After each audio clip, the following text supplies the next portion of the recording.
This is round 2 of our first Animation Showdown, where we are pinning the infamous Walt Disney Animation Studios versus the legendary Pixar. Similarly to round 1, we'll be looking at a new batch of 3 films from each studio, where each competition has 2 films that share a similar premise. This is not a who's the better studio, but more of a who executed each premise best. If you haven't seen round 1 yet, you can do so by clicking right up here or by using the link in the description below. But enough said, let's get into round 2.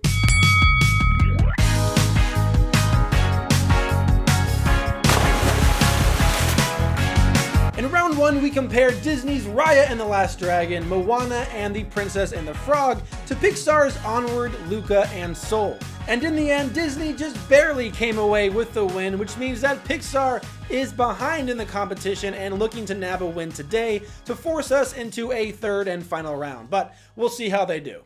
Round 2 will consist of older and newer films from each studio, and these matchups will contain heavy spoilers, so consider yourself warned. Here are the matchups. First up will be Disney's newest film, Strange World, versus Pixar's newest film, Lightyear. Second, we have Disney's Encanto up against Pixar's Coco. And lastly, we'll be pinning 2 super films against one another with Disney's Big Hero 6 and Pixar's The Incredibles. The factors we'll be looking at to determine our winners will be the story, the characters, the visuals, and the music. And to ensure that this round is as little biased as possible, I'll be swapping out the 5th factor, rewatchability, with a new one called Audience's Choice. I put out a few polls on the channel to try and gauge audience scores for each film, so the 5th and final factor of today's competitions will come down to you guys.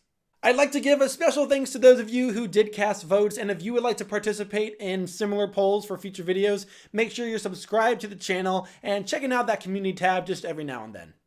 But enough talk, let's kick things off with the first competition today, Disney's Strange World versus Pixar's Lightyear.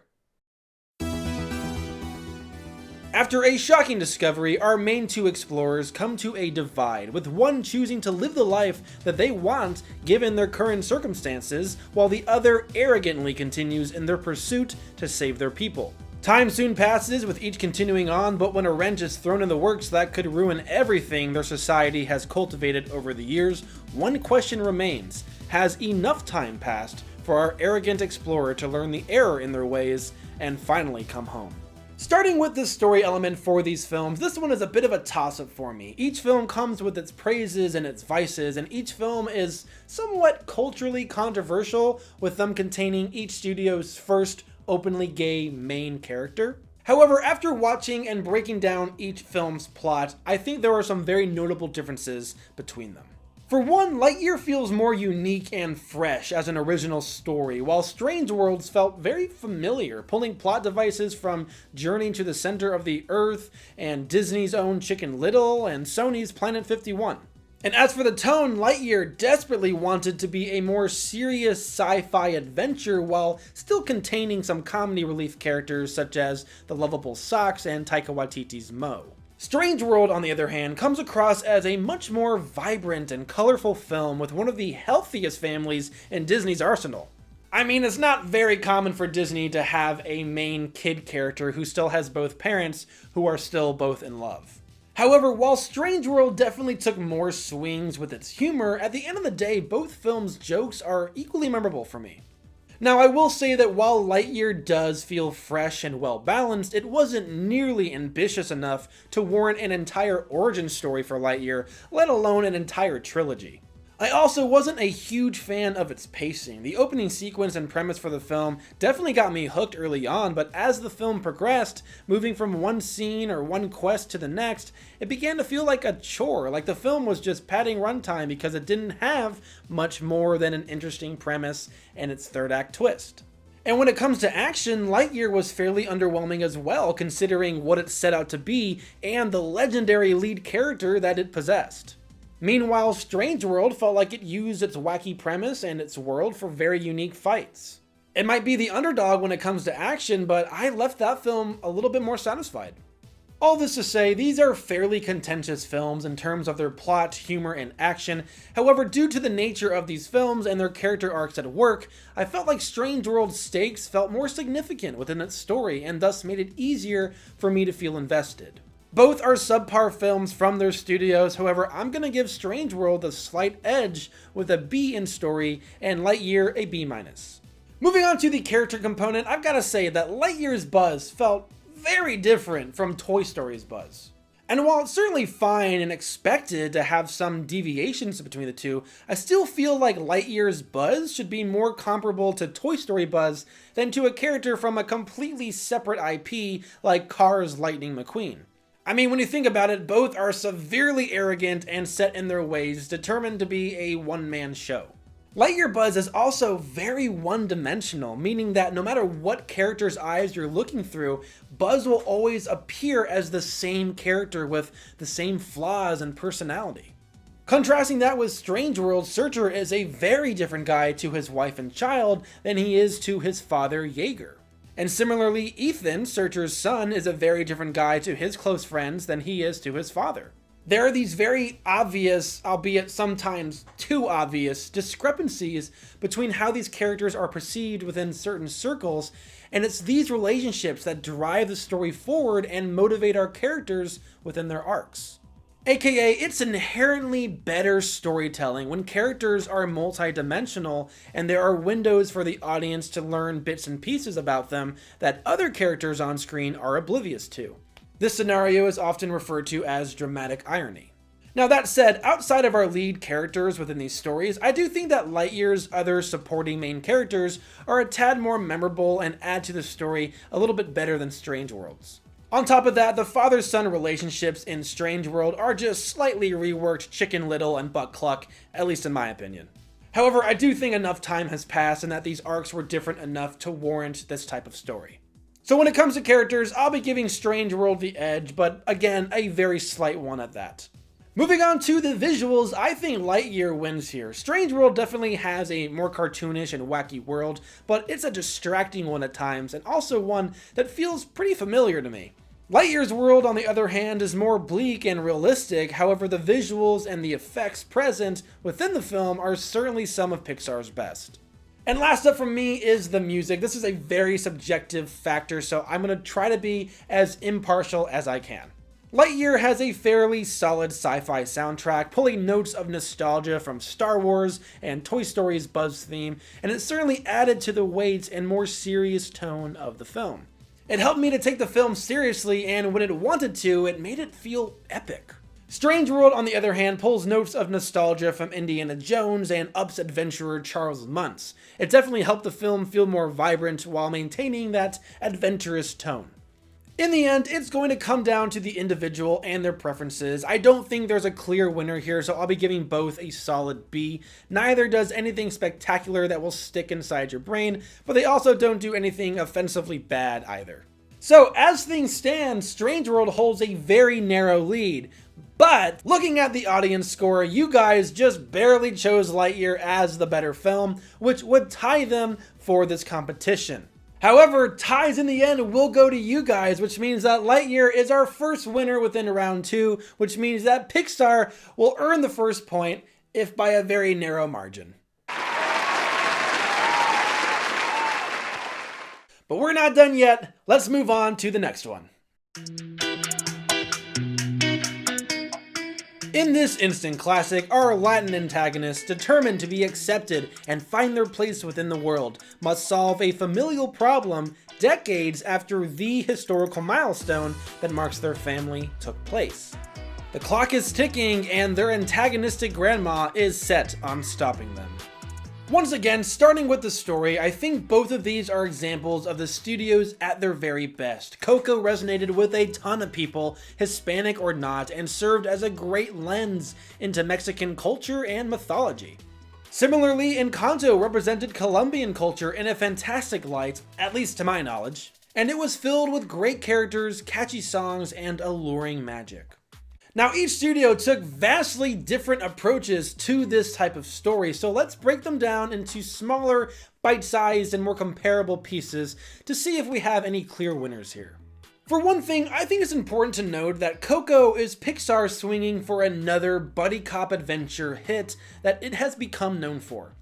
They have excelled at telling this particular kind of story, and while it may be getting stale for some, I think there was a ton of fresh ideas here with the music, the world, and the cultural references that allowed this film to become an instant classic for most fans of animation.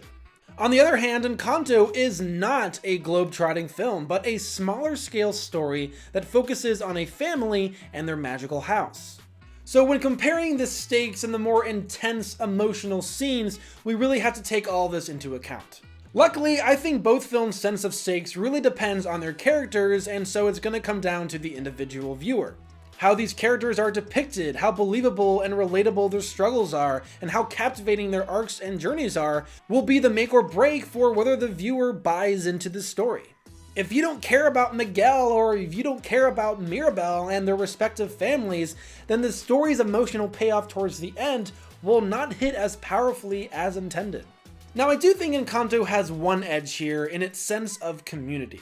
Because it puts the Madrigal family on this pedestal, Alma is not only seen as the head of the family, but also as the head of the town. And so it's a tad easier to buy into the stakes when the family's problems are the town's problems as well. Another key element we can look at in the story is the dialogue and its humor. Pixar typically strives for more realism within their stories, as it's then easier to connect with the film. One example of this is that the songs serve a purpose within the story rather than being a crucial part of the story and how it's told. And likewise, the jokes present feel very natural, relying on its characters and providing commentary. However, Disney, on the other hand, strives for more whimsical stories with very personal yet exaggerated characters. And they use music to help absorb you into the film and progress the story along. And conversely to Pixar, their humor is much more constant within its dialogue. They use witty banter very liberally, almost to the point where every character feels like comedy relief. I think both films have great dialogue and great voice work. They both have their fair share of humor, and similarly to Lightyear vs. Strange World, I think Pixar takes fewer swings here, but they also land more consistent hits. At the end of the day, these are both super solid films that each have their own edge over one another. They're very different approaches to this premise, but they each execute their approaches extremely well. Great scripts, great voice acting, captivating stories, and tons of emotion. Both are deserving of an A in this category. Moving on to the character component, again, I think both films have a very solid sense of characterization. Great personalities all around, and they're used very well to progress the story towards its very emotional final moments. Coco uses the familiar trick from Pixar where we are introduced to our main protagonist before problems arise and our second main protagonist comes along to form this buddy cop duo for the film. Encanto, on the other hand, employs a different tactic with a heavier focus on Mirabel from the start, and then has us progress through the house along this mystery where we are introduced to her surrounding family members. I think both casts are fantastic and every character has agency within their film. It'll be hard for people to pick a favorite, and in the end, it's going to be a highly personal choice based on which characters you gravitate towards more. Personally, I thought the emotion within Coco hit a little bit harder thanks to its character arcs. However, I know a ton of people who resonated with Mirabel and her sisters more. Again, I'm going to give both films an A for this category. Speeding things up here, I think both films do a fantastic job with their soundtrack. Lin-Manuel Miranda has become an icon within the industry, and his work on Encanto is miraculous. Coco, on the other hand, feels more authentic with its music, but it finds a way to get inside your heart and stuck in your head just as well. I do think the film relies a little bit too much on Remember Me, but the rest of its soundtrack is so melodious and authentic that it more than makes up for that cherry-picking fact. Once again, I'm giving both an A in this category. Now, as for the visuals, it's no secret that Pixar is known for amazing animation and overall design within their films. They took storytelling to a whole new level with Toy Story back in its day and have continued to challenge and progress the medium throughout the decades. I think in the films leading up to Coco, it had felt like Pixar was lacking that continual innovation that we had grown accustomed to, and so when we sat our butts in the seats to watch Coco for the first time, most of us were just blown away with this gorgeous world that they'd created. Now, Encanto relies less on breathtaking visuals of fantastic landscapes and more on its design of character and rooms within the house, as well as its use of the medium for its musical numbers.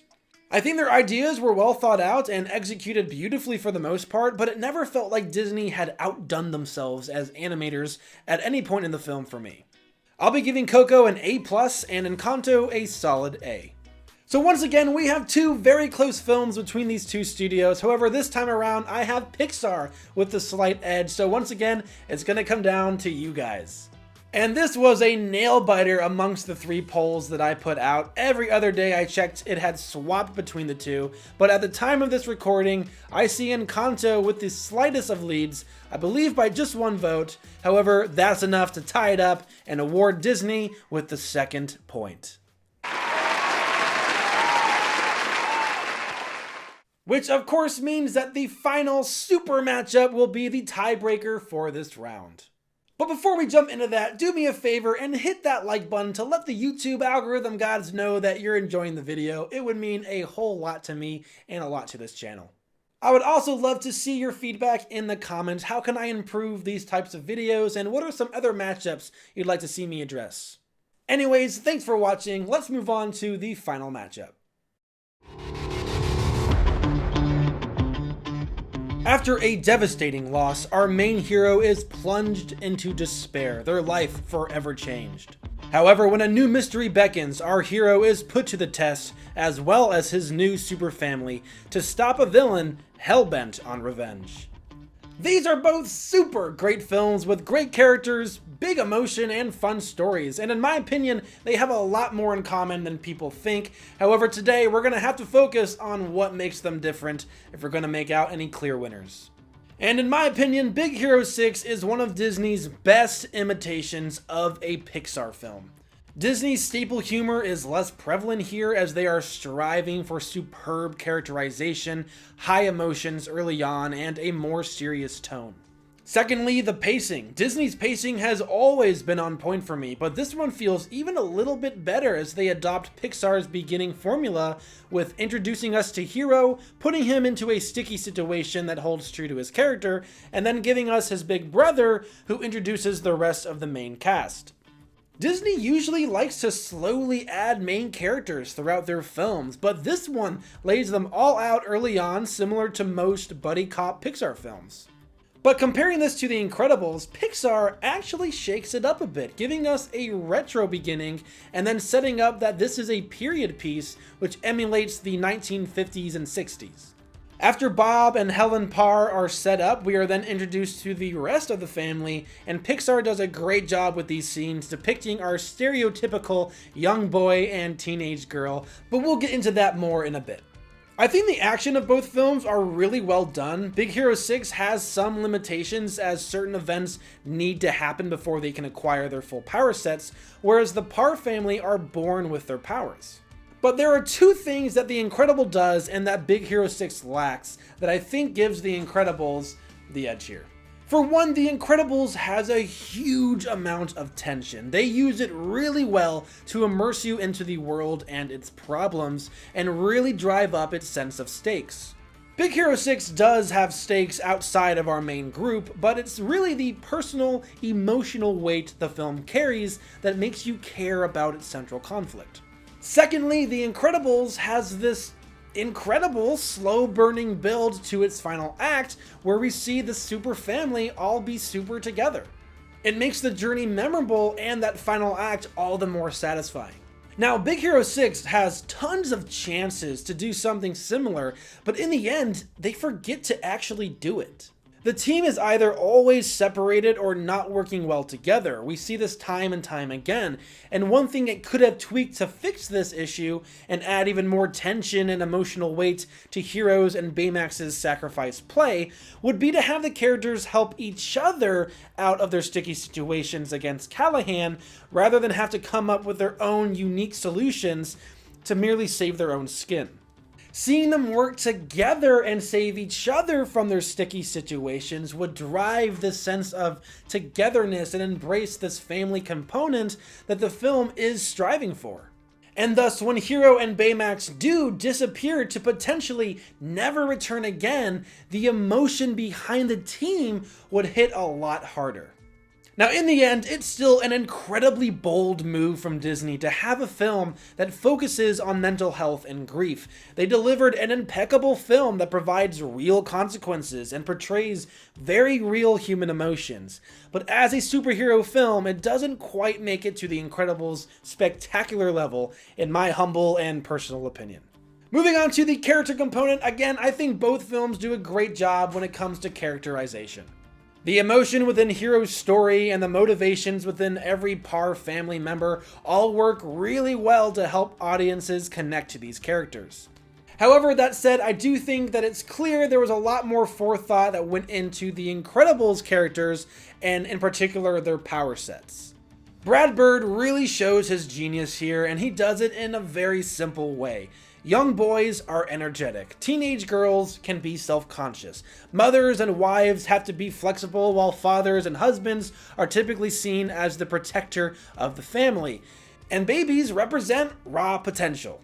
These were very intentional powers that were given to each character and very well thought out. It feels like the powers follow the characters.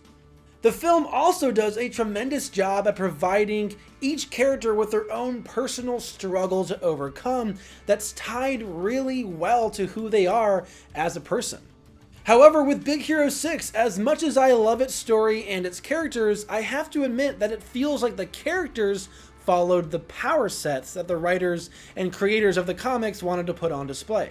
The movie is loosely based off of a Marvel comic of the same name, and seeing as I haven't read the comics, I can really only speak to what and how Disney presented. And while the characters are a ton of fun and they serve their roles well, I don't think that they rise to the level of the Parr family and Frozone. Also, I'd like to note that both villains do a great job, and both twist reveals about them and their backstories I find super effective. But again, there's always just been something special about Syndrome for me. Call it nostalgia or something else, I just had to call that out. So when it comes to their characters, I think The Incredibles are deserving of another A+ here, and Big Hero 6 a respectable A-. Moving on to the music, The Incredibles really is, once again, incredible. The super fanfares and throwback jazz fully immerses you into this period piece. The music is so fun and catchy, and it feels like a character of its own. Whether it be the main themes or just the background noise, the soundtrack is always a 10 out of 10 for me. Big Hero 6 is again another modest hit from Disney here. The themes are good and well used, but after almost 10 years, it's still not one I find myself whistling to or even able to remember on the spot. The Incredibles earns another A+ from me, and Big Hero 6 a solid B+. And lastly, the visuals. Now, Big Hero 6 has a decade over The Incredibles, and it shows how the medium has evolved within that gap of time. The artwork is gorgeous, the animation is crisp, and the effects definitely add to the storytelling at play. I also like the designs of San Francisco and the members of Big Hero 6, but I never felt like any of them were bold or risky decisions. However, The Incredibles, being 10 years older than the film and quickly nearing 20 years altogether, still holds up remarkably well. So well, in fact, that I'm starting to doubt that it will ever fade away into the realm of the forgotten. The design choices work very well to add variety and even a little bit of comedy to the film, hammering on the realistic aspects that Pixar holds dear, but also being bold enough to have fun with it that it's basically unforgettable. Now, that's not to say that neither film has flaws when it comes to their visuals, but I'm certainly not qualified enough to speak on them, let alone smart enough to know what they might be. This is certainly a tough comparison for me, so I'm going to give each an A- for visuals. And so we move on to the final factor, with The Incredibles holding a sizable lead, and looking at the poll, they are going to keep that lead with the biggest gap of all three polls for this round. Which, you know what that means. Pixar is our winner today for round 2. Let's give them a round of applause. I hope you all enjoyed the video. Long as they may be, I always have a ton of fun putting these together, and my mind's already working, coming up with new matchups for a third and final round between these two Goliaths in animation.